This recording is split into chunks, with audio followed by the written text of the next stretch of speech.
ઉષ્મા વહનની પ્રવૃત્તિ છે આપણી.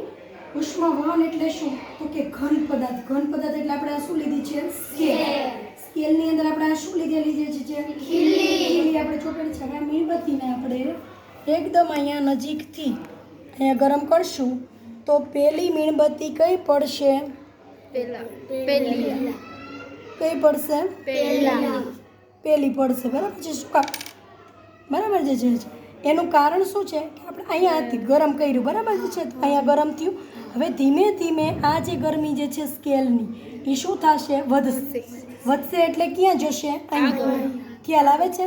અને આગળ જશે એટલે પછી કઈ ધીમે ધીમે બીજી કઈ મીણબત્તી પડે જે છે? બીજી. બરાબર છે? આપણે થોડોક અહીંયા સમય લેશે. તમને ખ્યાલ આવે છે કે નહીં? સમજાય છે કે નહીં?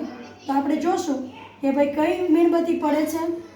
અહીંથી આ ગરમ જો અહીંથી આગળ જશે તો શું થાય છે? બીજી મીણબત્તી પડે છે. એવી જ રીતે ધીમે ધીમે આગળ જશું એટલે આપણી ત્રીજી ખીલી પડશે. ખ્યાલ આવે છે? તો આ જે છે એનું કારણ શું હતું કે આપણે અત્યારે અહીંયા રાખી દઈએ. હવે ધીમે ધીમે તેનું કારણ શું હતું કે પહેલાં આ પડી પછી આ પછી.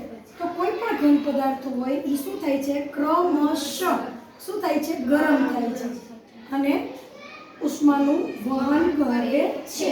ચાલો સમજાઈ ગયું? ઓકે.